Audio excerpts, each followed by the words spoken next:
Hello everyone, welcome back to my channel. আমি সুস্মিতা। কেমন আছো সবাই? আশা করি ভালো আছো, সুস্থ আছো। তো আজকের এই ছোট্ট সুন্দর ব্লগে তোমাদেরকে অনেক অনেক স্বাগত আর ভালোবাসা। তো আজকের ব্লগটা আশা করি ভালো লাগবে, আর ভালো লাগলে কিন্তু সুন্দর করে অবশ্যই একটা কমেন্ট করবে আর লাইক করবে। তো দেখো এখন সকালবেলা, আর সকালবেলা না প্রচণ্ড হাওয়া দিচ্ছে, আর এত গরম পড়েছে, আর এই সকালবেলার হাওয়াটা কিন্তু খুব ভালো লাগতেছে। তো সকালবেলার কাজকর্ম শেষ করতেছি দেখো। তো সকালে উঠে এই যে ঘর বাড়ি ঝাড় দিয়ে তারপর দেখো ছাদের উপরটা পরিষ্কার করলাম। আর দেখো এত হাওয়া দিচ্ছে, দেখো গাছগুলো নড়তেছে, এত জোরে জোরে হাওয়া দিচ্ছে। তো এই যে দেখো ছোট্ট কড়ি ফুলের গাছটায় কত সুন্দর সাদা সাদা ফুল হয়েছে। আর এই গাছটা না বেশি দিন হলো না, মানে অল্প কয়েকদিন হলো। তো দেখো আকাশটা একটু মেঘলা মেঘলা, কিন্তু হাওয়াও দিচ্ছে সুন্দর। তো সকালবেলার কাজ তাড়াতাড়ি করে শেষ করলাম। আর কি বলো তো, একটা কথা আছে, মানে যতই সংসারে বেশি কাজ হোক না কেন, সকাল সকাল যদি ঘুম থেকে ওঠা যায় তাহলে কিন্তু সব কাজগুলো অল্প সময়ের মধ্যে সেরে একদম গুছিয়ে রাখা যায়, আর সময়ও পাওয়া যায় নিজের জন্য একটু। তো বন্ধুরা দেখো সকালবেলার কাজকর্ম সেরে এখন কিন্তু স্নান করিনি। তো কালকে ভেবেছিলাম যে চুলের মধ্যে একটু হেনা লাগাবো। তো অনেক দিন ধরে হেনা লাগানো হয় না, ওই ভাবতে ভাবতেই দিনগুলো চলে যায় আর সময়ও হয়ে ওঠে না। তো আজকে একদম মানে হেনা লাগাবোই ভেবেই রেখেছি। তো জানো তো চুলে হেনা লাগানো একদম বাজে কাজ, মানে আমার একদম ভালো লাগে না এই চুলের মধ্যে হেনা লাগানো, চুলে শ্যাম্পু করা। তো না করলেও হয় না। তো আজকে যে হেনাটা গুলিয়ে রেখেছি দেখো গায়ের কি অবস্থা, মানে হেনা লাগালে না এরকম গায়ের মধ্যে হেনা তো লেগেই যায়। আর যেহেতু আমি একা একা লাগাচ্ছি, একা একা লাগালে অনেকটা অসুবিধা হয়। তো হেনাটা লাগিয়ে নিলাম। তারপরে দেখো হেনাটা লাগিয়ে স্নান সেরে আসলাম একটু পরেই, কারণ হেনাটা রেখে তো কিছুক্ষণ রেখে দিতে হয় মাথার মধ্যে। তারপরে আর কি বলো তো, আমার না হেনা লাগালে পরে মানে সর্দি লাগে, ঠান্ডা লেগে যায়, অনেকক্ষণ চুলের মধ্যে রাখতে হয়। তো আজকে তো আমি শ্যাম্পু করিনি, আজকে আমি এমনিতেই চুলটা ধুয়ে পরিষ্কার করে নিয়েছি। আর যেদিন হেনা লাগাবো সেদিন কিন্তু আমি চুল শ্যাম্পু করি না, তারপরের দিন শ্যাম্পু করি। তো এখন এই যে বিছানাপত্র তুলতেছি। তো কি হয়েছে বলো তো, সকালবেলার বিছানাপত্র তোলা হয়নি, আর বাইরের কাজগুলোকে সেরে নিয়েছি। তো বিছানাপত্র গুছিয়ে দেখো এই যে এই কাজটায় মানে এখন করতেছি।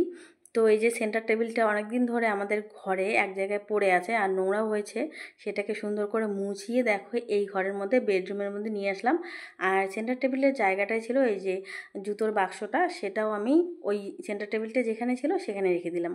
তো জিনিস দুটোকে অল্টারনেট করলাম, আর সেন্টার টেবিলটা নোংরা হয়ে পড়েছিল সেটাকে নিয়ে এসে বেডরুমের মধ্যে রেখে দিলাম। আর উপরে দেখো, এর উপরে দেখো অনেক জিনিস রাখা যাবে, সেই জন্য এই ঘরের মধ্যে রেখে দিলাম। আর জুতোর বাক্সটা বেডরুম থেকে নিয়ে সেই জায়গাটায় রেখে দিলাম। তারপরে দেখো চলে এসেছি রান্নাঘরে রান্না করতে। আর আজকে আমাদের নিরামিষ রান্না হচ্ছে। দেখো এই যে পনির রান্না হবে। তো আগের দিন রাত্রিবেলা কাবলি ছোলা ভেজে রেখেছি, কাবলি মটর, আর সেটাকে সেদ্ধ করে নিয়েছি দেখো। আর এই যে পনিরও নিয়ে এসেছে অনেকটা, তো পনির দিয়ে এটা একটু মাখা মাখা করে তরকারি করব। আর আজকে নিরামিষ রান্না হবে। তো রান্নাটা দেখো আমার প্রায় হয়েই গেল। তো একটু মাখা মাখা করবো, মানে বেশি ঝোলও করব না আবার বেশি শুকনো করব না। তো আলু দিয়ে এই যে মটর দিয়ে তারপর পনির দিয়ে তরকারি। আর সঙ্গে দেখো করতেছি চাটনি। তো এই চাটনির মধ্যে দেখো অনেক কিছু দেওয়া আছে। তো এখানে আম আছে, তারপর টমেটো, তারপরে তেঁতুল দেওয়া আছে, কুলো দেওয়া আছে অল্প কয়েকটা। তো রান্নাবাড়ি শেষ করে দেখো পুজো দিতে আজকে দেরি। তো আগে রান্নাটা সেরে নিলাম, তারপরে দেখো চলে আসলাম পুজো দিতে। তো পুজোটা আজকে দেরি করে দিলাম, কারণ আগে সব ঘরের কাজগুলো শেষ করলাম, তারপরে রান্নাটাও করলাম। ভাবলাম যে এই কাজগুলো করে আরেকবার স্নান করে পুজোটা সেরে নেব। তো তাড়াহুড়ো করে পুজো দেওয়া একদম আমার ভালো লাগে না। আর আজকে যেহেতু সবাই বাড়িতে আছি, অফিস স্কুল বন্ধ, তো সেই জন্যে সকাল সকাল একবার খাওয়া দাওয়া হয়েছে, তারপর দুপুরে রান্না হলো, তারপর খাওয়া হবে। তো আমার পুজো শেষ দেখো। তো বন্ধুরা দেখো এখন খাওয়া দাওয়া করব। দেখো সব কিছু রেডি, একদম রান্নাবাড়ি শেষ। তো এখানে টমেটো চাটনি দেখো, পনিরের তরকারি হয়েছে, তারপরে শাকও করেছি। তো একটু শাক ভাজা করেছি আর একটু শাকের ঝোল করেছি, পাট শাক। আর এই গরমের মধ্যে পাট শাক ঝোল খেতেও ভালো লাগে। তো খাওয়া দাওয়া সেরে দেখো এই যে খাওয়া দাওয়াটা সেরে নিলাম, কারণ প্রচণ্ড খিদে পেয়েছে। তো খাওয়া দাওয়াটাকে সেরে নিলাম, নিয়ে এখন এই যে ঘর মোছা। কী বলো তো, রান্নাঘরটা পরিষ্কার করতে তো অনেকটা সময় লাগে। আর এত খিদে পেয়েছিল, সারাদিন সকাল থেকে কাজ করতেই আছি।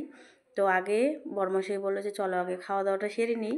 তো সেই জন্য খাওয়া দাওয়াটা সেরে নিলাম, নিয়ে এখন এই যে ঘর দোরগুলো মুছে দেবো। মুছে দিলেই কিন্তু প্রায় আমার সংসারের কাজ শেষ। তো এটাই লাস্ট কাজ আর কি, বড় কাজের মধ্যে। আর এই ঘর মোছা কাজটাও কিন্তু অনেক বড়। তো বন্ধুরা কি বলো তো, মেয়েরা হলো শাকের করাতের মতো, যেদিকেই যাবে সেদিকেই কাটবে, মানে মেয়েরা যেদিকেই যাবে সেদিকেই কাটবে। তো মেয়েদের অবস্থা এতটাই খারাপ। তো মেয়েদের বিয়ের পরে কিন্তু বাপের বাড়িতেও কোনো ভ্যালু থাকে না, আমার শ্বশুর বাড়িতেও সেরকম করে কোনো ভ্যালু থাকে না। বিয়ের পর মেয়েদের বাপের বাড়িতেও আত্মীয়ের মতো অবস্থা হয়। তো বন্ধুরা মেয়েদের জীবনটাই এরকম। তো দেখো বন্ধুরা, এখন সন্ধ্যাবেলা তো একটা কেক বানিয়েছি আজকে, নিরামিষ কেক। আর কেকটা দেখো সুন্দর হয়েছে। আর তোমরা কিন্তু দেখে বলো কেকটা সত্যি ভালো হয়েছে না খারাপ হয়েছে। তো আজকে কেকটা একটু ডেকোরেশন করবো বাড়িতে, মানে এমনিতে খাওয়ার জন্যই। তো দেখো কেকটাকে এখন মাঝখানে কেটে নিচ্ছি, মানে দুটো পিস করে নিচ্ছি। যদিও আমার সেই কেক কাটার সরঞ্জামগুলো বাড়িতে নেই, মানে কেক যে ডেকোরেশন করে। তো বাড়িতে দেখো ওই ছুরিটা দিয়েই কেটে নিলাম, কাটাটা অত ভালো হয়নি। তো কেকটাকে দুখণ্ড করে নিয়েছি। তারপরে দেখো একটার মধ্যে ক্রিম লাগিয়ে আর একটা বসিয়ে দিয়েছি। তার উপরে দেখো হোয়াইট ক্রিম, মানে এমনিতেই শুধু ক্রিমটা লাগিয়ে নিয়েছি। তার উপরে দেখো মানে আমার ক্রিম মানে লাগানোর যে ডিজাইন করা যে জিনিসগুলো সেগুলো নেই, তো এমনিতেই দেখো ডিজাইন করলাম। আর উপরে টুটি ফুটিগুলো দিয়ে দিলাম। আর এদিকে দেখো সন্ধ্যাবেলা এসেছে বাড়িতে আত্মীয়। তারপরেও আজকে একটু বাড়িতে মানে খাওয়া দাওয়ার আয়োজন করেছি, যে সন্ধ্যাবেলা লুচি বানাবো। আর দুপুরবেলায় আমি কি করেছি, পায়েসও বানিয়ে রেখেছি। তো সেই জন্য আজকে লুচি করব ভেবেছিলাম, কিন্তু তার মধ্যেও এসেছে আত্মীয়, তো সেই জন্যে একটু বেশি করে লুচি বানানো হচ্ছে, কারণ আমরা এখন অনেকজন মেম্বার। আর লুচি বানাচ্ছি দেখো ফুলকো ফুলকো। তো এই যে দেখো আত্মীয় এসেছে, তো এ হলো দেখো আমার ফেসবুক ফ্রেন্ড, মানে ফেসবুকে পরিচিত। আর সেই থেকেই কিন্তু কথা হয়। তো আজকে চলে এসেছে, কারণ ও বাপের বাড়িতে এসেছে, আমাদের এখানেই ওর বাপের বাড়ি, পাশাপাশি বাড়ি। তো সেখানে এসে দেখো চলে এসেছে সন্ধ্যাবেলা। তো বন্ধুরা দেখো ফেসবুক থেকে কিছু পাই বা না পাই, কিন্তু অনেক ভালোবাসার মানুষ পেয়েছি, যারা দূরের থেকেও মনে হয় দূরে থাকে, কিন্তু তবু এখন মনে হয় তারা আমার অনেক কাছের, অনেক প্রিয়। তো দেখো ওরা এসেছে, তো ওদেরকে লুচি কেক পায়েস দিয়েছি। তো আজকের ভিডিওটা এখানেই শেষ করছি বন্ধুরা, সবাই ভালো থেকো, টাটা।